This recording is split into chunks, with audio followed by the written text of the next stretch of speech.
अकाल मृत्यु उसकी हो जो कर्म करे चांडाल का। काल भी उसका क्या बिगाड़े जो भक्त हो महाकाल का। जय महाकाल जय महाकाली।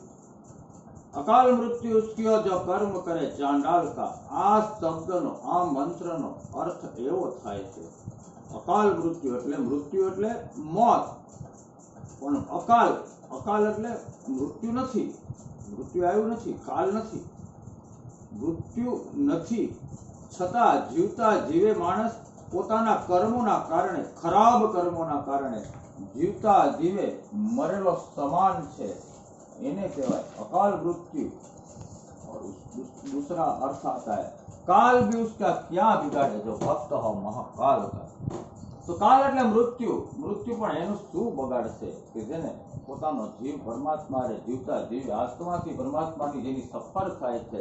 આ કાયા છે, આ કાયા છે એ પડદો છે અને આત્મા છે એ પરમાત્માને મળવાનો આધાર છે। આત્માથી પરમાત્મા સાથે જોડાય છે, आत्मा से परमात्मा के साथ आप जुड़ सकते हैं। तो ज्यादातर आप ध्यान कीजिए और ओम नाम का उच्चारण से ध्यान आपका बहुत अच्छा लगेगा। ओम बोलने का तरीका अ उ म छुट्टो पाड़ना, वो अलग अलग करने का। अ ओ म ओम ओ उ म ऐसे अगर बोलेंगे आप और नाभि में से जब ये सुर निकलेगा तब आपके बॉडी में एक वाइब्रेशन आएगा, वाइब्रेशन आएगा, रूझरी आएगी। जैसे फोन में वाइब्रेशन आता है ना, ऐसे बॉडी में वाइब्रेशन आएगा। और उसके बाद अब वो प्रमाण है कि आपका फोन लग गया परमात्मा के साथ। ओम नाम का उच्चारण के साथ अगर आपका ध्यान सही लगेगा तो आपका फोन परमात्मा के साथ लग जाएगा। और आपका ध्यान लग गया ओम के साथ परमात्मा के साथ तो आपको ये शरीर के साथ परमात्मा के साथ मिलन का दरवाजा खुल जाएगा, मिलन होगा, कुछ जाने को मिलेगा। नहीं तो ये काया नहीं रहेगी तब आप परमात्मा से मिलते हैं, लेकिन तब आप आत्मा के ऊपर जो जीवात्मा का कवच होता है, जीवात्मा जैसे बोलते हैं ना, कोई दागीना कोई बॉक्स में रखा है तो दागीना है वो आत्मा है और उसका बॉक्स है वो जीवात्मा है।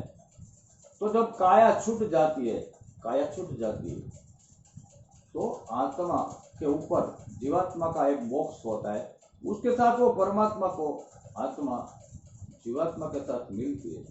तो जीवात्मा है वो आत्मा के ऊपर शासन करता है। तो बॉक्स दिखाई देता है, बॉक्स अंदर का गहना का खोलेंगे तो दिखाई देगा। तो वो आत्मा जो समाज से नहीं जुड़ी होती है, परमात्मा के साथ जुड़ी होती है, उसका शासन जीवात्मा के मन के ऊपर होगा तो वो तो परमात्मा से परमात्मा का शरण ही मांगेगी, अपनी कोई इच्छा जाहिर नहीं करेगी वो आत्मा। लेकिन जीवात्मा है वो कवच आत्मा के ऊपर शासन करता होगा। तो जीवात्मा जिस जाति में गया होगा, जिस परिवार में गया होगा, वहां की कोई भी इच्छा उसकी अधूरी होगी, उसका कोई ऋण बाकी होगा, उसका ध्यान समाज के अंदर होगा तो वो परमात्मा के पास फिर से वहां जाने के लिए परमात्मा को बोलेंगे कि मुझे अभी ये इच्छा है तो वहां मुझे भेज दो, भेज दो। तो परमात्मा तो देने वाला है, सबकी इच्छा पूर्ण करने वाला है। तो तुरंत उसका जो समय लगता होगा परमात्मा जाने, वो समय खत्म होने के बाद उस जीवात्मा को दूसरी जगह भेज देती है। अच्छा कर्म किया होता तो वो आत्मा अच्छे घर में जाएगी, बुरा कर्म किया होगा तो वो आत्मा जहाँ कोई सगवड़ता न हो ऐसी दुखी घर में जाएगी और उसके जीवन में बहुत परेशानी आएगी। और एक आत्मा जो भक्ति बहुत है और उसका जीवन फिर से मिला तो आत्मा अच्छे घर में जाएगी, अच्छे कुटुंब में जाएगी। तो वहाँ उसकी जो भोगो उसको जो इच्छा अधूरी है वो पूरी करने के लिए परमात्मा सभी जाति सगवड़ताएं उस जीवात्मा को जो नाम मिला है, जो कुटुंब मिला है, वहाँ सभी सुख संपत्ति मिलेगी और तब उसका भोग वह वहाँ भोग सकेगा। तो मैं आपको मेरे बारे में कुछ कहना चाहता हूँ। मेरा अभी का नाम तो मैंने अपने आप गुजराती में गांडो भगत, हिंदी में पागल आदमी और अंग्रेजी में मैं मेंटल हूँ, आई एम मेंटल, ऐसा मैं बोल रहा हूँ। लेकिन मैं जिस जाति में मैंने जन्म प्राप्त किया वो मेरी ज्ञाति है क्षत्रिय और मेरा नाम था जगदीश सिंह प्रताप सिंह सोनी। और मेरी आत्मा न जाने अगले जन्म में बहुत पुण्य किए होंगे, इसीलिए मुझे क्षत्रिय कुल में मेरा जन्म हुआ। और मेरे माता पिता भी बहुत संस्कारी थे, मेरे को बहुत अच्छे संस्कार दिए। क्या थे? मेरे को बहुत अच्छे संस्कार दिए, बहुत ही अच्छे संस्कार दिए। तो उसके कारण मेरे जीवन में बचपन में से ही थोड़ी थोड़ी मेरी भक्ति थी। और मेरे पिताजी के बड़े भाई थे रणुभा दादा,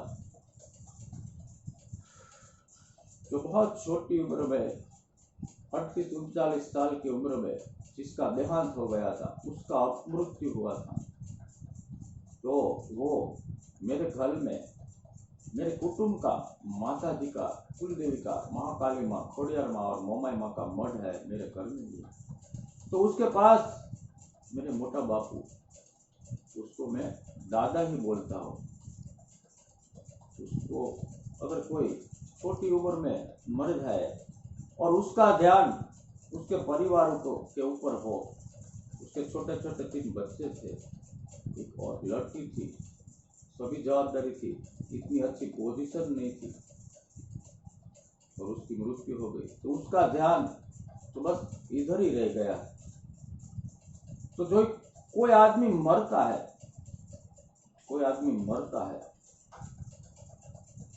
तो उसका जो विधि होता है 12 माह की विधि होती है, उस दिन तक वो आत्मा उसके परिवार के आसपास ही रहती है। और उस परिवार में तो कोई शांति नहीं थी। 3 छोटे बच्चे, 4 छोटे, 3 लड़के, 1 लड़की, उसकी पत्नी, मेरे बाबू, सभी की जवाबदारी थी। तो उसकी गति नहीं हुई, उसका ध्यान उधर ही था कि क्या होगा मेरे बच्चों का, मेरे परिवार का क्या होगा। और उसको लगा कि मैंने जिंदगी में कोई गलत काम किया और किया होगा। तो उसके कारण उसकी बहुत छोटी उम्र, 38 साल कोई उम्र होती है मरने, तो उसकी काया अकस्मात से छूट गई, उसमें से आत्मा निकल गया। लेकिन आत्मा का समय तो अभी उस काया के आधार पर टिका हुआ था। लेकिन क्या हुआ, काया तो खत्म हो गई। काया खत्म हो गई तो उसको तो जला दिया शमशान में, तो आत्मा कहाँ जाए, उसकी काया छूट गई। और उसका दूसरा जन्म, एक आदमी की कोई उम्र ईश्वर फाइनल करता है, तो उस उम्र तक तो उस काया के साथ उसको गुजारनी पड़ती है। लेकिन अकस्मात हो गया, कोई बुरा कर्म हो गया, उसके कारण वो काया तो छूट गई, अपमृत्यु हो गया, तो आत्मा को गति नहीं मिली। आत्मा तो गति नहीं मिली तो आत्मा, जब वो 12 माह की विधि होती है, उस विधि में त्रुटि रह गई होगी या उसके जीवन जीने में कोई त्रुटि रह गई होगी, उसके कारण वो आत्मा की गति नहीं हुई, उसकी गति नहीं हुई। तो उसकी गति नहीं हुई तो वो कहाँ जाएंगे? आत्मा का रहने का ठिकाना तो कोई है नहीं, आत्मा किसी को दिखाई नहीं देती, वो बोले तो किसको बोले। तो जब कोई राह नहीं मिलती तो कुल देवी का सहारा लेता है, माँ का सहारा लेता है, शिव का लेता है, शक्ति का लेता है। कोई अच्छी आत्मा हो और उसको अपनी भूल का एहसास हो तो ईश्वर का सहारा, माँ का सहारा, कुल देवी का सहारा लेता है। तो कुल देवी का, मेरे मोटा बापू ने कुल देवी का सहारा लिया। मेरी कुल देवी महाकाली माँ, खोडियार माँ, मोमाई माँ है, उसका सहारा लिया। वो आत्मा काया नहीं होने के कारण भी परमात्मा से कुल देवी के साथ जुड़ गई, तो उसको माँ ने माफ कर दिया। और वो आत्मा हमारे मठ में अपना स्थान ग्रहण करके बैठी थी माँ। और मेरा जन्म हुआ उधर सोधा परिवार में। मैं छोटा सा था, 1 साल का, तब मेरे मोटा बापू, मेरे को पता भी नहीं 1 साल का था, 2 साल का, 3 साल का, कितने का था मेरे को कुछ पता नहीं, बहुत छोटा था। और मेरे मोटा बापू गुजर गए। जब धीरे धीरे मेरे को समझ आई, मैं पढ़ने लगा, तो धीरे धीरे मैं पढ़ने में तो इतना बड़ा होशियार नहीं था, तो मेरे को याद भी बहुत नहीं, और पढ़ाई में मैं ठीक तरह से नहीं कर रहा था। लेकिन मेरे कुल देवी के ऊपर मेरा बहुत भरोसा था। छोटी उम्र में कहाँ से मेरे में भक्ति आई मेरे को पता नहीं। एक आदमी भक्ति लेकर जाता है, एक आदमी पाप लेकर जाता है, असत्य लेकर जाता है, कुसंग लेकर जाता है, तो उसका नवजीवन उसको वैसा मिलता है। पता नहीं मेरी भक्ति होगी अगले जन्म में। तो मेरा 10-12 उम्र की साल में ही महादेव कुल देवी के ऊपर मेरा भरोसा बहुत था। और मेरे मोटा बापू, मेरे माता पिता ने मेरे को बताया कि तेरे मोटा बापू है और ये यहाँ बैठे है। उसका फोटो था, एक श्रीफल भी था हमारे घर में, उसको बिठाया गया था। तो उसके आधार लिया मैंने, और मैं पढ़ने में मेरे को कोई याद नहीं आता, तो मैं कुल देवी को और मेरे मोटा बापू जो मेरे घर में बैठे हुए थे माँ के पास में, उसको मैं बोल देता था कि हे मोटा बापू, हे माता जी, मैंने पढ़ाई ठीक तरह से नहीं की, लेकिन मैं जब पेपर लिखने जाऊँ तो मेरी पेन रुके नहीं, मेरे को सब कुछ याद आने लगे। तो मैं धीरे धीरे कर M.Com तक पढ़ा। M.Com डबल ग्रेजुएट हो गए। पढ़ने में इतना अच्छा नहीं था, फिर भी इतनी डिग्री मिल गई मेरे को अच्छी सी सरकारी नौकरी भी मिल गई। मैं छोटा था जब मेरे को नौकरी नहीं मिली थी। SSC में एक बार मैं नापास हुआ था, और मेरी घर की परिस्थिति अच्छी नहीं थी। मेरे पिताजी जहांगीर मिल में नौकरी करते थे, वो मिल बंद पड़ गई, घर में खाने की तकलीफ हो गई। तो मैं शरबत की लारी शेरी में घूम के 5 पैसे का 10 पैसे का गोला बेच के मजदूरी करके मैंने अपने घर को सहारा देने की कोशिश की, और थोड़ी माता पिता की इच्छा के मुजब मैंने जीवन जीने की कोशिश की, और हर बोल मेरे माता पिता का मैंने माना। उसी के हिसाब से मैं SSC में भी पास हो गया, कॉलेज तक पढ़ाई की। बाद में मेरे को सरकारी नौकरी मिल गई। मेरे जीवन के अंदर मैंने जो चाहा था वो सभी इच्छाएं भी मेरी पूरी हो गई। मैं अभी अच्छा हूँ। अभी मैं अपने आप को पागल कहता हूँ, मेंटल कहता हूँ, गांडो भगत कहता हूँ। तो वो तो एक आत्मा का स्वरूप है। मैं पागल हूँ, मेंटल हूँ, गांडो भगत, लेकिन किस बात में मैं अपने नाम में रहना नहीं चाहता हूँ। मेरा गांडपन, मेरा मेंटल, मेरा पागलपन तो सब ईश्वर की शरणों की ओर है, और कहीं नहीं है मेरा ध्यान। मैंने जिंदगी में मेरी जो भी चाहत थी सभी चाहत पा ली, तो मेरी कोई इच्छा नहीं है। तो जिसकी इच्छाओं कम होती है वो परमात्मा के साथ अगर बहुत दिल से जुड़ जाए तो उसको तो ये काया के साथ भी उसके साथ बात करने का मौका मिलता है। काया एक पर्दा है, काया एक पर्दा है। आप अगर ध्यान में बैठेंगे तो आपको ध्यान ठीक तरह से लगेगा तो एक शून्य अवकाश आ जाएगा। बाद में बहुत खुशी आएगी, बाद में ऐसा लगेगा कि आपके साथ पल पल कोई बात करता है। ऐसा जब लगने लगे तो मानना कि आपकी भक्ति सही रास्ते पे जा रही है। और अब जो भी बोलते हैं वो कुछ दुनिया से हटके है, तो वो शब्द वो मांगते हैं, और तुम सिर्फ माध्यम हो। जैसे बोलते हैं ना, एक रेडियो बजता है तो गीत तो कहीं और से बजता होता है। रेडियो कहीं भी चालू करो तो वो गीत रेडियो होता है। वैसे आवाज है वो आत्मा परमात्मा से जुड़ा होता है, आवाज उसकी आती है। लेकिन दुनिया के सामने तो ये शरीर है, दुनिया के सामने एक शरीर है, एक नाम है। तो मैं रेडियो हूँ, मैं माध्यम हूँ, और उसकी आवाज है, वही मैं बोल रहा हूँ। इसीलिए मैं अपने आप को पागल बोलता हूँ। जिसको कुछ पाना है, दिखाना है, समाज में नाम कमाना है, वैसे अच्छे लोग और गुजराती में बोलते हैं ડાયા તો ઘણાય છે અને દોઢ ડાયા તો એની કરતાંય વધારે। તો ગાંડું થવું કોને ગમે? પણ ગાંડું એટલે શું?